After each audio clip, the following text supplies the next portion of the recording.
Hi, Brianna. Welcome to the NTM Growth Marketing Podcast. It's an honor to be speaking with you today.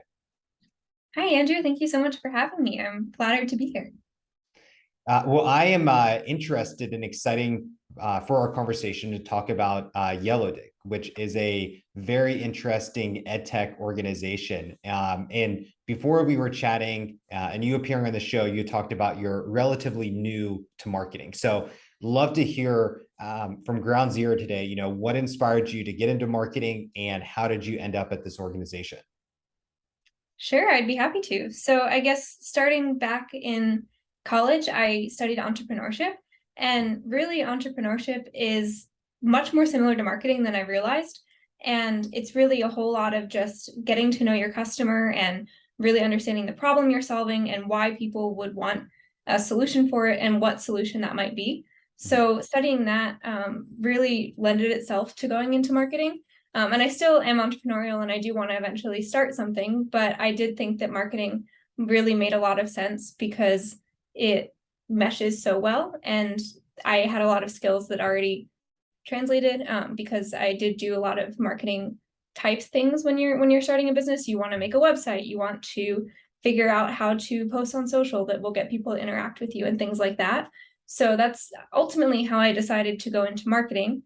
And then Yellowdig specifically was honestly a bit of luck, just looking for something that aligned with my values and was really mission driven and was also a startup. So Yellowdig is fairly new. We were founded in 2015.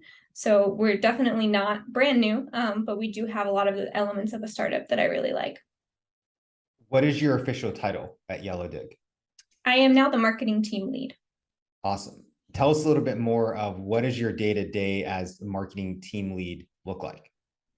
Sure. So as the marketing team lead, I'm leading a team of two. So there's only one other person on the team. So we pretty much split a lot of the responsibilities. And being such a small company, it's pretty cliche to say that there is no typical day, but there really isn't.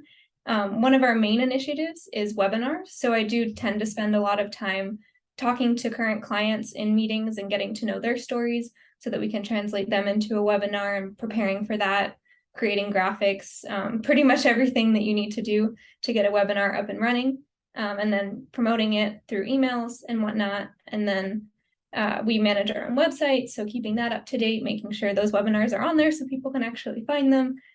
Pretty basic stuff, but it's all working towards the cause of getting Yellowdig out there. I have to hear once a week someone asking me, "Are webinars dead?" So, and it sounds like so much your role is tied to webinars. So, tell us a little bit more of kind of the state of the union of webinars, good, bad. Let's start with that. State of the union. What's good? What's bad with webinars right now?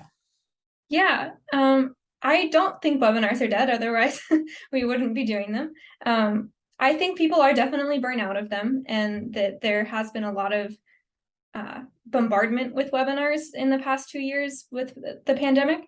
But I do think that people also are more used to them, so they're more likely to sign up for them now, and maybe they treat them more like a podcast where they may not come the day of the webinar, but then we always send a recording, so they'll listen to it later. So we've thought that it makes a lot of sense to have these webinars and feature thought leaders, and not just necessarily talking about our products, so that we can increase our brand awareness. And the reason we tapped into webinars really is because we are in the education market, and people who are professors or in higher education in some way like to learn. So we Right. ourselves are tapping into that and giving them an avenue to learn as well. I have a few other questions about webinars I want to dive into, but you made one comment which I thought was interesting in relation to podcasts. So when I'm thinking of audio-based content, podcasts, audiobook, webinars, how is a webinar different from a podcast or even an audiobook a brand might put out? I think it can be different because a podcast, like we're recording right now, we don't have an audience. Mhm. But in a real webinar, not a real web, in a webinar, you can actually ask your questions and interact with the panelist. And I think that's a really valuable way to get people bought into your brand and really get their important questions answered, even if it's not like, what does Yellowdig do? Or why do I want to use Yellowdig? If it's something a bit more general, like what is connected learning, or how is this institution handling something that is a little bit not fully related to Yellowdig, but having them hear their answers and be able to interact in the chat and get to know each other can really add a different layer of interaction that you don't get from a podcast, but both have value in different ways. What would you say makes a webinar effective? And I say that because I think everyone has that experience. You jump onto a webinar, in 5 minutes, you've already clicked out and you're on YouTube watching cat videos. So what makes an effective webinar that, entices someone to hear the whole presentation, keeps them engaged, all those things? I think it really comes down to who's in the webinar and how they convey their information. If they're just sitting there and they have a slide up where you can only see the panelist like 1 inch big, and they're just talking about things that you could easily Google, you're going to check out. But if you have their face full screen and they're telling you a story, then they're really your ears are going to perk up and you're going to want to stay for that webinar. We have one person from our team who's just really captivating, and he's really funny. And I think he also helps to kind of just lighten the mood and make people want to stay around as well. And I do think the engagement I was talking about before in the chat, and we also do try different things like polls and whatnot to really make it feel like your time is meaningful being there, like you are participating, not just sitting on the sidelines in the webinar. So we've been talking more marketing with Yellowdig and specifically webinars, but let's take a step back, and can you share what Yellowdig does? Yeah, for sure. I'd be happy to. So Yellowdig is an education company at its core, and we're on a mission to really create a connected learning experience for students around the world. So our main product is a platform called Engage, which creates communities for learners. And we see this being used not just in a classroom setting, although that is one of our main use cases, but it can be used from pre-enrollment to create welcome communities where students can really get to know each other before they step foot on campus, or if it's an online college, really get advice from older students who have been in their shoes before. And then all the way up through graduation. So maybe a job board to help students their senior year getting their job, or even beyond that. Who is your avatar that you're marketing to? Our avatar. I don't know if I've heard it called an avatar before. That's fun. Customer persona. I've heard it interchangeable with the two of them all the time. No, that's awesome. So we have a couple of different customer personas. One that we've been really focused on is the professor. So the person who would actually be implementing their Yellowdig in an on-ground or online course. But then we've also worked from the top down as well. So targeting that leader who is either like a president or a provost, who can really implement Yellowdig across and really create that actual connected learning experience where you're using Yellowdig in not just your classes, but across the whole experience.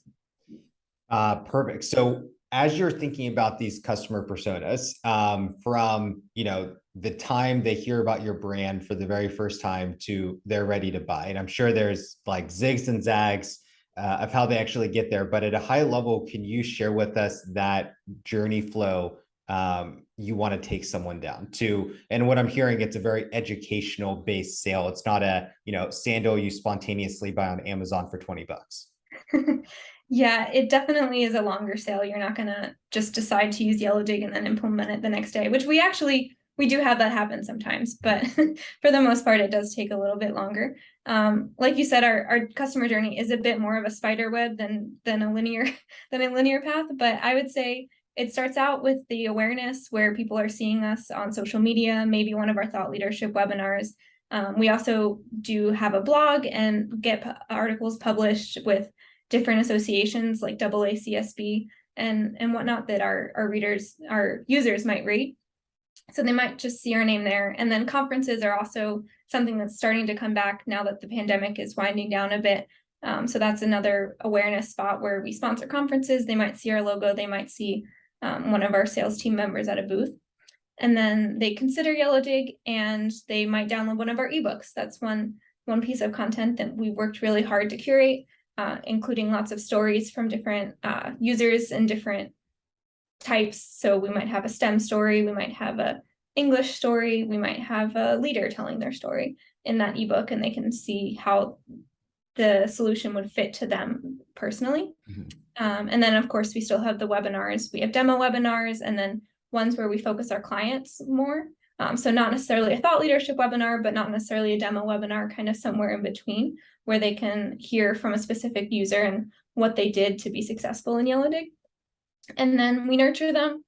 We use HubSpot, so we have email sequences that we use.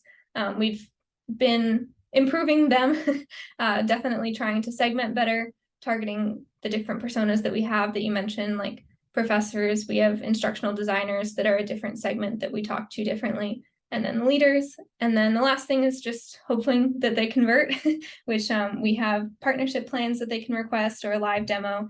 And then we also have a pilot program, since budgeting is definitely an issue in education, especially higher education. So letting them test out the pilot without having to pay for the first semester is something we're trying.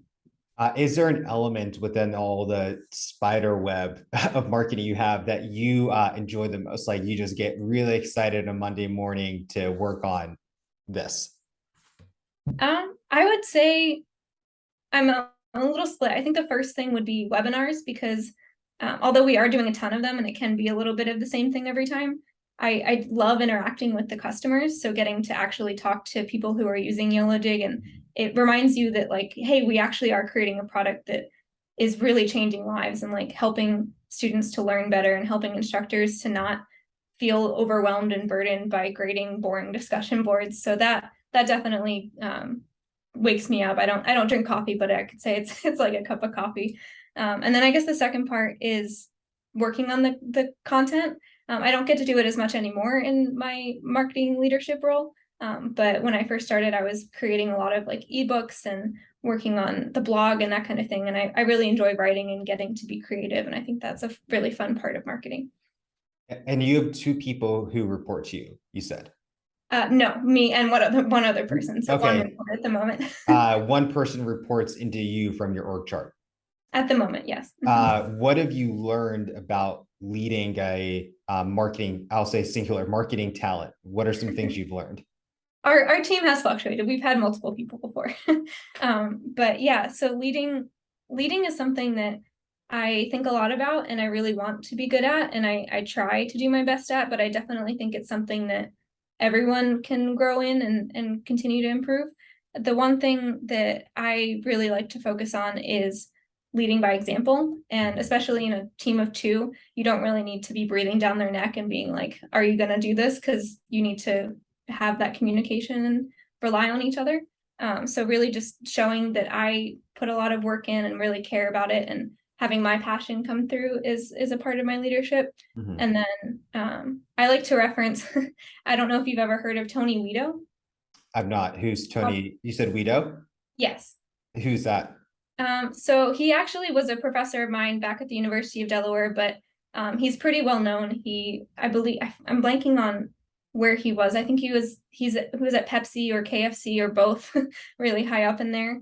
And he has these 12 commandments of leadership. So I like to try and reference them every couple months and remind myself that I need to try and embody some of these. I'll list a couple. Passion was one, like I just mentioned. Caring. That's something that I've always kind of just tried to embody, making sure people know that they are important, not just their work, like they're a real human. And I think that's really important in leadership. Persistence, results, team, accountability, humility, and courage are a couple of them. As a leader, how do you balance that care with giving feedback?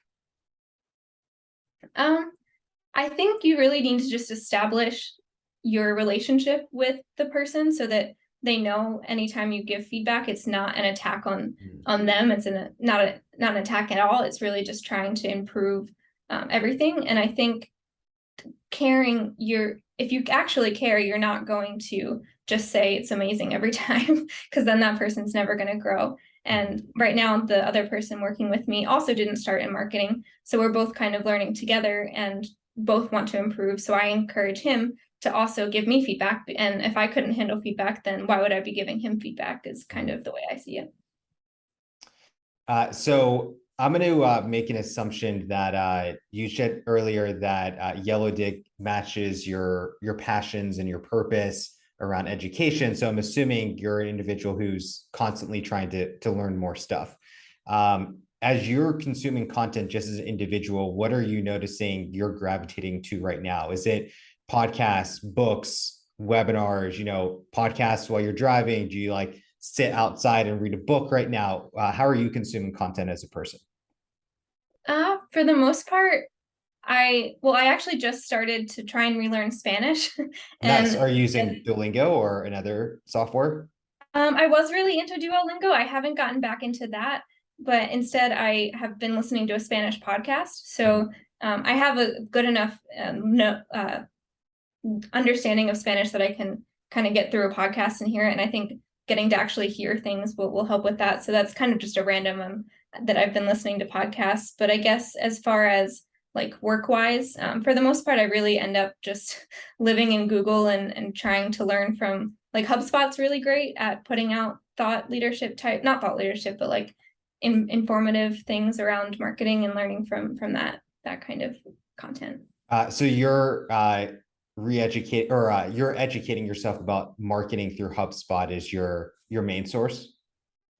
One of, I'd say, as throughout the years, I've definitely taken mini courses and things here and there, and attended webinars and whatnot. But HubSpot is the quick, I need to figure out how to do this. Let's Right. find something on their blog. Let's dive a little bit deeper into the marketing channels that Yellowdig is invested in. Can you share some of the channels that you're working on as a business? Sure. So being a startup, we don't have a ginormous budget for marketing or really much of one at all. So a lot of our investment is in time. So the webinars that I mentioned is really one of our biggest channels that we've invested in. So we promote them on social media and have invested in social media as organic social. So we definitely use LinkedIn because we think that's a good spot to get to professionals who are in the education space. Is that through content you're creating? Is that outreach campaigns, advertising? What specifically are you doing on LinkedIn? On LinkedIn, it's mostly content that we're creating. So we post different, like our ebooks or our webinars or whatnot on LinkedIn. And then we also have tried out actually just like doing outreach in LinkedIn. So going and finding the leaders that we want to get in contact with, or even just seeing who followed us recently and having someone from our team message them and just say, hey, like not actually just trying to sell Yellowdig, just letting them know that we exist and that we're willing to talk to them. I'd love to dive deeper into that, because that was going to be my question. Has LinkedIn has been flooded with so much spam messages? I probably reject at least 3 contacts a day on LinkedIn, as I know I'm going to say accept, and then they're going to sell me something immediately in my inbox. So what are you doing as a organization so you don't come across as spam and you're actually building a relationship with someone? So for the most part, we're trying not to be that spam. We really mostly target people who have chosen to interact with us before or interacting in a space that makes sense. So if they've followed our page, then we'll send them a message, and they really shouldn't be upset that we're trying to contact them because they reached out first.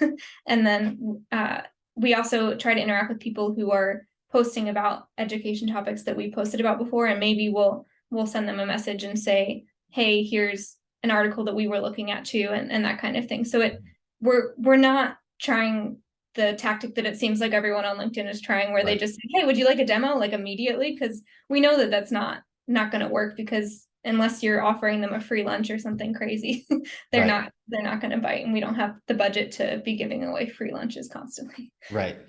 Let's talk a little bit more. What are some of the other channels you're using on top of LinkedIn? Yeah.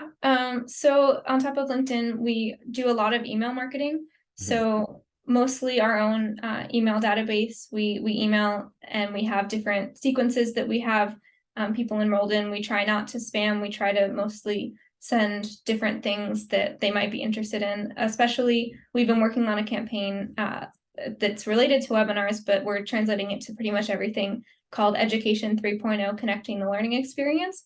And this has been more of a thought leadership campaign, because we're not just selling Yellowdig hard, we're more just educating people on what a connected learning experience is and why education needs to be innovated for this new modern education 3.0. And so we've been sending out like a weekly email to people who have interacted with that in the past and trying to just educate them more. And that's been pretty productive. Anything else you want to share of marketing channels you're using?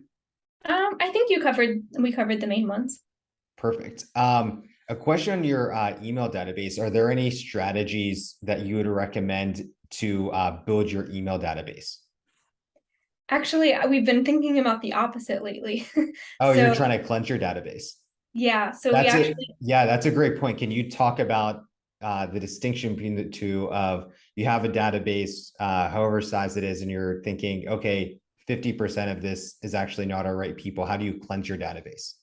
yeah, so the importance of building it is pretty obvious. Like you need to have people who you want to email and Mhm. get them interested. But then at a point, a lot of people stop interacting and it actually hurts your email score and hurts just everything. Like you're bothering them and you're not doing anything productive. So the way we're going about it, we're being pretty aggressive just because it costs money to have lots of contacts, and if they're Right. not interacting, it doesn't make sense to have them in there. So we're just we're sending 3 breakup emails basically saying, you haven't opened our emails in the past like 5 months. Do you actually want to receive them? And then giving them the chance to stay opted in. And then if they don't interact with us, then we're gonna remove them from being a marketing contact. So Mhm. that's kind of the plan. I can let you know how that goes. We just started it off today. So Awesome.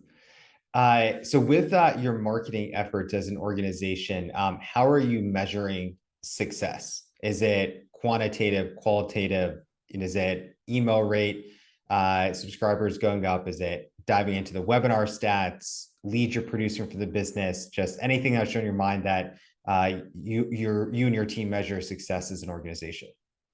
sure. So I'd say the very top level definition of if marketing's been successful is actually if our sales team has been successful. So are they meeting their numbers? Are they having enough leads to be able to get to the numbers that they're need to get to by the end of the quarter?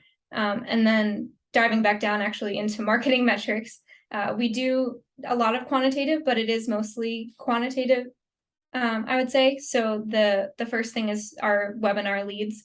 Do we are we are we improving is really what we're looking at right now. Since we are a fairly small organization, it's hard to say that we should be getting 1,000 webinar signups. It's more, have we done better than we were in the past, and just trying to constantly kind of one up ourselves as we continue to grow. I love you just made the distinction of marketing and sales. So sometimes I've seen people think it's the same thing, but it's two distinct. In this case, it sounds like different individuals, because you're not doing sales, correct? Technically, no. Yeah.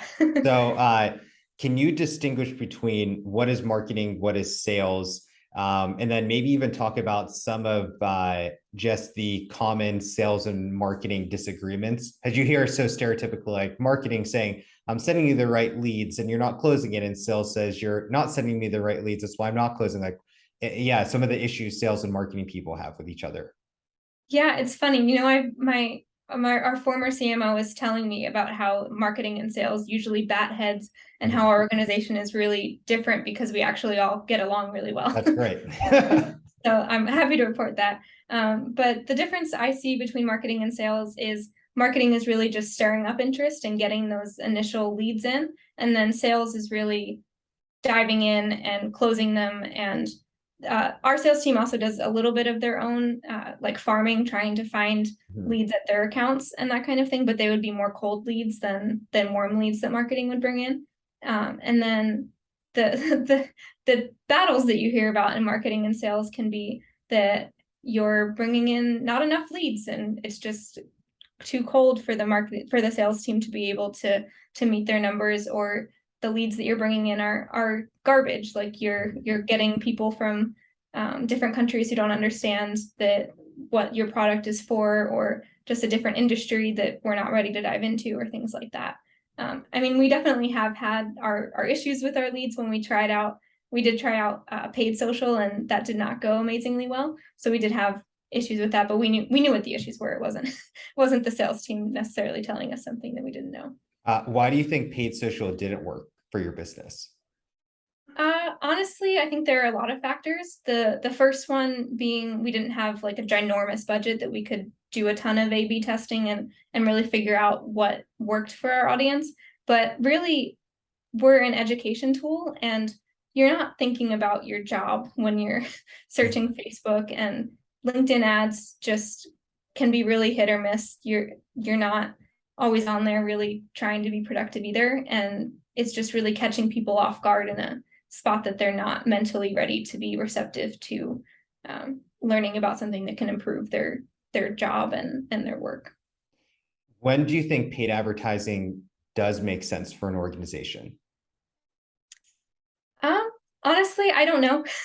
I've only That's a worked fair answer. in Yellowdig. I think if you have the budget, like if you're Pepsi or Coke or something out there, um, go for it. But if you're, I'd say always test it. So when I was studying entrepreneurship, even when I was starting my own little business, we did like a $5 ad, and actually that was pretty effective. So I don't know how if the effectiveness has gone down with Facebook's regulations and whatnot, but I'd say try everything you can, even if it's on a small budget, and just see what works for your Uh, organization. what I'm hearing too is that you need to have a set aside budget you're willing to lose to test and explore, and don't run a $5,000 LinkedIn campaign and think I have to make 2x ROI in order for me to impress my boss, whatever it looks like. This is really a set aside budget that you're willing to lose. Yeah, exactly. And I would say maybe not lose, but shovel it under branding. Like if you have the budget to be able to let your brand be known more widely in just a general sense, then I think that's a really good use of paid social media, is not necessarily trying to get people to start a demo, but trying to get them to associate maybe Yellowdig with connected learning or something like that. Mm-hmm.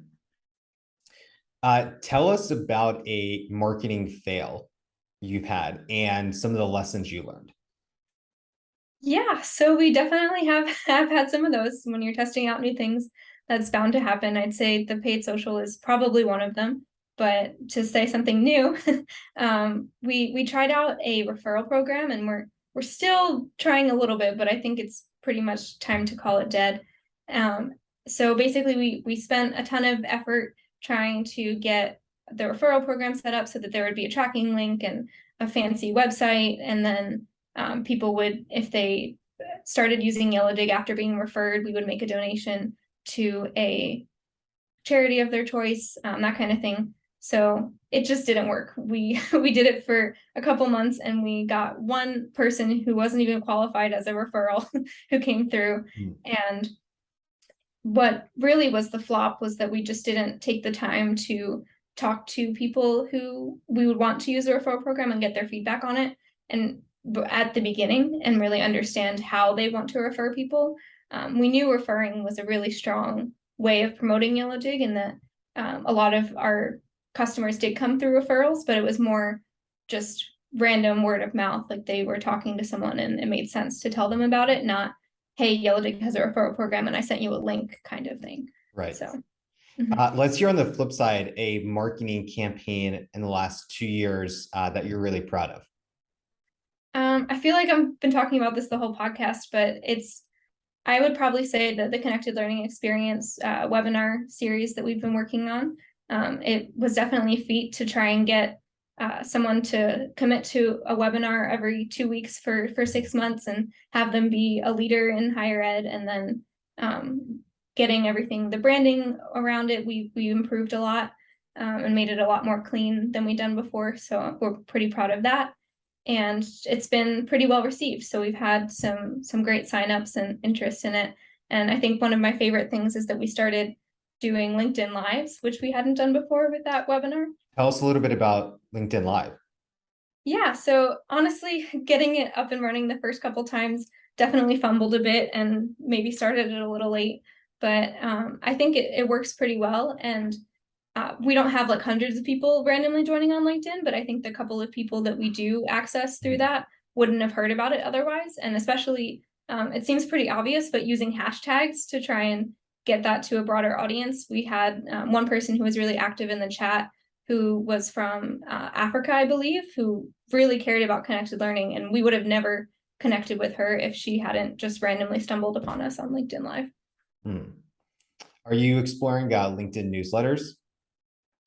No, not really. I honestly hadn't even heard of that. Oh, really? It's a cool new feature they just deployed from your personal account or your business page.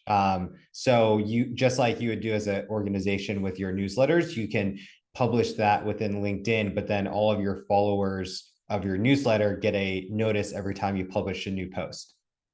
Interesting. We might have to try that. We do have a monthly newsletter, so we could easily translate that there. It's a new feature they came out with, I want to say like late July, early August. So it's really new to the platform. That's cool. Have you heard any positive or negative feedback around it? I've done it for my personal accounts, and I think almost 600 people have signed up for it. So I can't, I don't have the data or like reach and whatnot off the top of my head. But I thought it was pretty interesting and just scanning through, all of my contacts and seeing like, oh, this person, is in our niche. Oh, I haven't talked to that person in a decade. I guess they still know who I am. So yeah, just kind of top of funnel awareness. I'm interested to see where it goes just to keep me or the company top of mind. That's interesting. How did you do anything special to get those first 600 people to follow it? You literally just create a newsletter and then it will publish a notice, I think, to all of your contacts saying so and so has a newsletter. Do you want to subscribe? Oh, interesting. Yeah, I can't tell you much more outside of that, but it's a cool feature. I'd say to look into it for Yellowdig. Yeah, we definitely will. That seems like a pretty easy thing to add to our list of things and that should maybe help. Yes, yes, definitely. So the last question today is, what is the best purchase you've made personally or professionally for under $100 in the last 6 months? Okay. Well, I think that's actually a pretty easy answer for professionally. So I would say Typeform. We Mm. we just started using Typeform a couple months ago, and before that, we hadn't had any great engagement organically. Like we had people who would request demos, and that was kind of the main organic engagement that we would have on our website, even though we have pretty high traffic. And the second we started putting Typeform pop-ups, we try to make them not too annoying. They don't come up like right away. It's more when you scroll 60% or have been on the website for a while. And we've been able to get conversions for our webinars and different things we have going on through that and actually be able to leverage the organic traffic because of this purchase.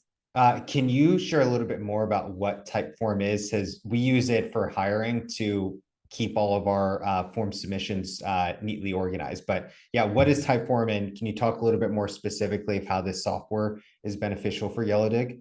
Yeah, sure. So Typeform is at its core, it's really just a form submission website, I believe. And you can design forms that I really like their forms in general because they can be progressive. So you start out, you just like ask one question at a time. It doesn't feel like you're committing Right. to giving all your information at first. But then what I really like about the Typeform is that you can embed it on your website. So Mhm. not just in like directly on the website, that you can embed it and then make it a pop-up.